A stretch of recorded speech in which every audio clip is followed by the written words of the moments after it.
So வணக்கம் மக்களே, இவனுங்களை எதுக்கு ஃபேன் மேலே உட்கார வச்சிருக்கேன்ற டவுட் உங்களுக்கு இருக்கும். இவங்க ரூமை க்ளீன் பண்ணலாம்னு கொஞ்ச நேரம் வெளியில விட்டா மிக்சர் பாக்கெட்டை தேடி கண்டுபிடிச்சு ஓட்ட போடுறானுங்க. அதில் நான் லைட் அடிக்கன்னு தெரிஞ்சோடனே ஏகான் எஸ்கேப் ஆயிட்டான், டேனியை மாட்டி விட்டு ஓட்டு. இந்தமா நான் லைட் அடிக்க கூட தெரியாம மிக்சர் பாக்கெட்டை கிழிச்சிட்டு இருக்குது. சரி, இவங்க ரூம் எல்லாத்தையும் செம்மையா சுத்தப்படுத்தியாச்சே, புது ரூமுக்குள்ள இவங்களை விடுவோன்னு சொல்லிட்டு அவங்களுக்குன்னு உள்ளே ஒரு கார்ட்போர்ட்லாம் வச்சு நான் கொடுத்தேன். பயபுள்ளைய செம்ம ஹாப்பி ஆயிட்டானுங்க. டேனி கூட ஆஹா நம்ம வீடா இவ்வளவு சுத்தமா இருக்குது, ஆஹா ஆஹா ஆஹா அங்கங்கன்னு ஓடி ஓடி சுத்திக்கிட்டு இருந்தா.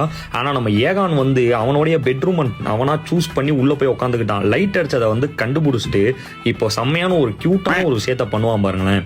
ஒண்ணு வெளியில வரணும், இல்ல உள்ள போகணும். வெளியில வந்து எட்டி என்னைய பார்த்துட்டு உள்ள போறது ஒரு மணி செம்ம கியூட்டா இருந்துச்சு மக்கள். என்னதான் அவங்க வீட்டுல வச்சிருக்கிற பேப்பர் கவர் எல்லாத்தையும் கிழிச்சு போட்டாலும் செய்யற சேட்டைகள்லாம் பார்த்து நம்மளுக்கு வெறுப்பானாலும் இந்த மாதிரி கியூட்டான சம்பவங்கள் எல்லாம் பார்க்கும்போது செம்ம ஜாலியா இருக்கும்.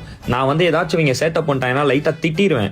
நான் திட்டினதுக்கு அப்புறம் கூட நான் எங்கிட்டாச்சும் கொண்டு போய் விட்டுட்டு கூப்பிட்டேன்னா ஓட்டோட்டமா இந்த டேனி ஓடி வருவா. இந்த வகையில டேனி மட்டும் தான் மக்களே அவ்வளோ பாசமா அன்பா இருப்பா. இந்த ஏகானும் பாசமா தான் இருப்பான். பட் டேனி வந்து எக்ஸ்பிரஸ் பண்ற அளவுக்கு இவன் வந்து எக்ஸ்பிரஸ் பண்ண மாட்டான். பசங்களே அப்படிதானே, அப்பா மேல உள்ள பாசம் இருந்தாலும் வெளில காமிச்சுக்க மாட்டோம்ல. இவங்களுடைய செல்ல சேட்டைகளை எல்லாம் டெய்லி பார்க்கணும்னு நினைச்சீங்கன்னா மறந்து நம்ம சப்ஸ்கிரைப் பண்ணிக்கோங்க. கேமரால குதிக்காத.